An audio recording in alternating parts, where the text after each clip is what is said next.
Hi, this week we're going to be talking about what's eating my brassicas.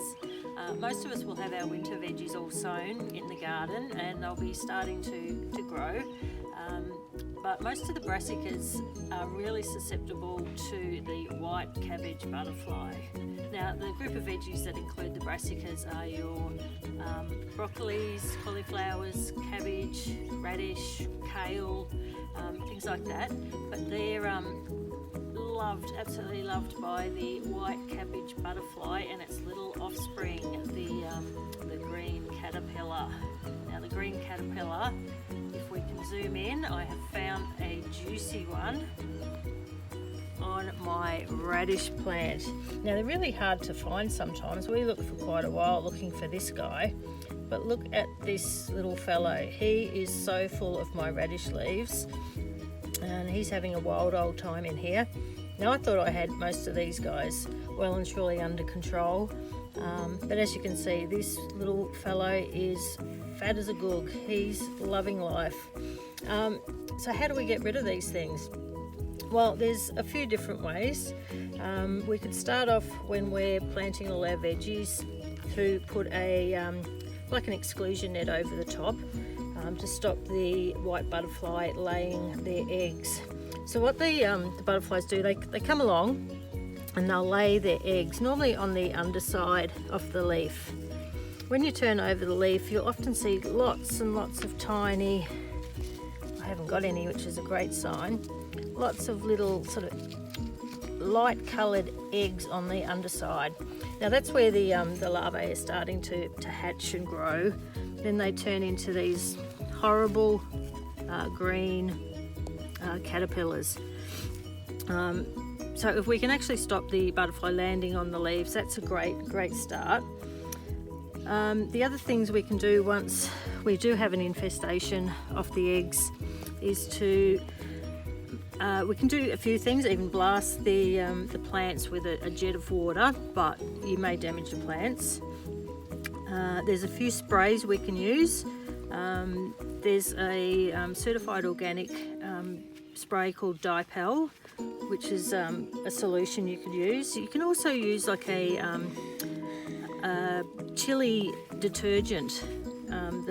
These caterpillars don't like that at all. I wouldn't like to be covered in a chili detergent either. What else can we do? We can just pick them off. Ick, I hate little winkly wonks, but you can just pick them off, feed them to the chickens. Strangely, a lot of birds won't eat these caterpillars. They secrete a mustard oil, and the birds don't like them, so that's one of their natural defences.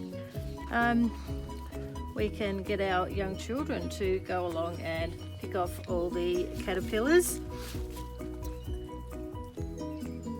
And there's another decoy we can use. It's basically it's a man-made decoy. Now, the white cabbage butterfly is very territorial.